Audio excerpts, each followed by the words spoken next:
Our questions for Coach and Clay?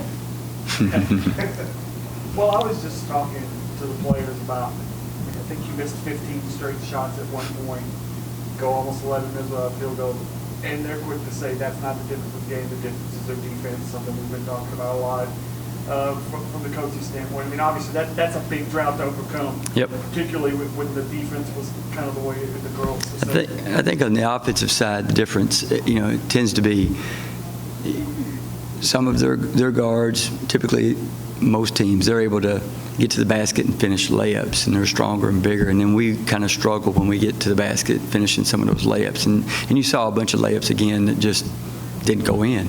And we need some of those. We need some of those layups to help us to be able to get in our press so we can be more disruptive. The defensive end, the trouble is Jalen's got her hands full every night. She's in a mismatch every night, and she's working hard, and we don't do a good enough job of keeping pressure on that passer to buy her a little bit of time. And it showed tonight with Bellamy, number 12. Every time she touched the ball, except for one, I think she scored every time she shot. And that's not all Jalen's fault. And sometimes I think Aaliyah was in there, Odie was in there, a little bit Karras gave us a couple minutes in there, but we've got to give them help by keeping great pressure on the passer, and that's something we've not done a good job of.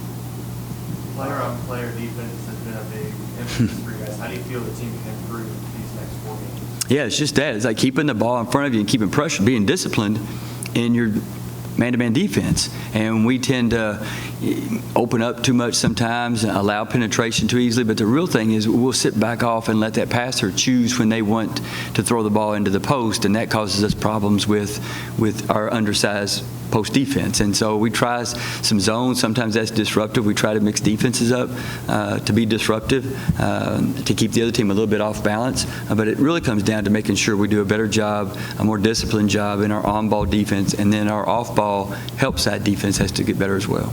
What did the officials tell you what happened there with Maya? They said she pushed her. It was a retaliation. Obviously, you can go back and watch the film. Maya gets frustrated because she gets held. She's a good player. And she gets held a lot, and she wants some of that to be called so that she can play basketball. And what we're working on is trying to get her to play through some of that and not let her emotions kind of take over the situation and result in this kind of ending where she doesn't get to play the game out. But she'll learn from it. The team tried to respond. We just had trouble getting some shots to fall and being able to get some stops. We need kind of a score-stop-score situation to happen more often. And obviously, we're talking about all these other things, but it doesn't help to not have Maya Meredith out there in the second half of an option. And she's impactful. Even if she's not scoring, she gets rebounds, and she's long, and she can score. And so we need her out there for us. And you saw last year when she went down, we weren't nearly as good as we were when she was playing. And now she's not 100% still, but she still makes a difference when she's on the floor. These last few games, it seems like, in the third quarter you get down, and then the fourth quarter you try to make a run and come back in the game. Sometimes it works, sometimes it doesn't. What do you have to do in the first 3 quarters so you're not having to play catch-up? Yeah, it would help to finish some of those easy twos. That would help. I mean, we're missing a lot of easier twos, and we see our opponent finish at a higher percentage. Our two-point field goal percentage isn't very strong, and so we've got to do a better job of scoring some of those twos. That would help, because then that's a good shot. That leads to good defense. When you miss those now, they're in transition, and that's harder to get covered up. And so that would help. But defensively, it's what we just talked about, making sure we keep pressure on that ball, not getting behind the ball too often. We're chasing the ball and then allowing that ball to get deep in the paint. And that leads to the opponent's higher percentage shots.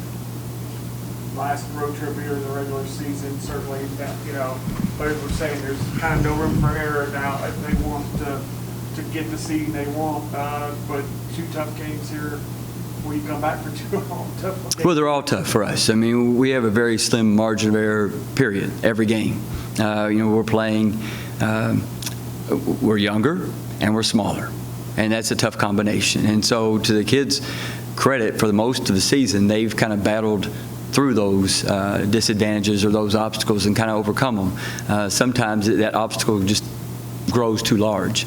And tonight, I think Bellamy did a great job, but we faced players like that throughout the season and been able to come up with other ways, whether we're getting steals, whether we're making threes, whatever it is, coming up with other ways to win games. And tonight, we couldn't get any of those combinations to work for us. But Ruston's a tough place to play, and Birmingham's a tough place to play, and they're both good teams. We both had close games here, and now I expect nothing less there. We'll have our hands full again, guarding Roberson at La Tech and guarding Destiny or whoever that happens to be inside in Birmingham. And so we've got to continue to lock in on our man-to-man defense and making sure that we're doing a disciplined job of staying in front of the ball and pressuring that passer. Offensively, Coach, I just want to get your take on this. It seems like, as you're talking about just missing like those easy shots and stuff like that, and it seems like recently it's whenever you all go on the drive, it's kind of like they're driving and trying to draw the foul rather than making the shot. And just to me personally, it seems like you should want to drive, make the shot, the foul can come afterwards. Right. It just seems like they're more just driving in order to get the foul rather than the shot. Teams aren't really trying to guard us until we get deep in the paint. They kind of just run there, and then they kind of use our size as a disadvantage once we get that deep. And so a change of speed would help. A little contact earlier to create some space would help. But yeah, we've got to focus on finishing some of those easy twos, or we've got to be able to find somebody else to get that ball back out there too. And that would help as well. And sometimes we get down in there and we kill it, and we get ourselves in a worse situation because we're small, and now we're down deep and we get bigger defenders on us. But those are things that we've worked on all year. We keep working. The girls know what their strengths are, and we try to play to our strengths. And sometimes we get in situations where we're playing to our weakness, and that happens occasionally. But it helps if we can knock down some of those threes. That makes it a whole lot better when we're shooting a little bit better from the three-point line. It gets that floor spread out a little bit more. It makes that two a little bit easier. When you're not making those threes, it gets crowded a little bit more, and that makes it a little bit harder for us. Anything else? Thanks, guys.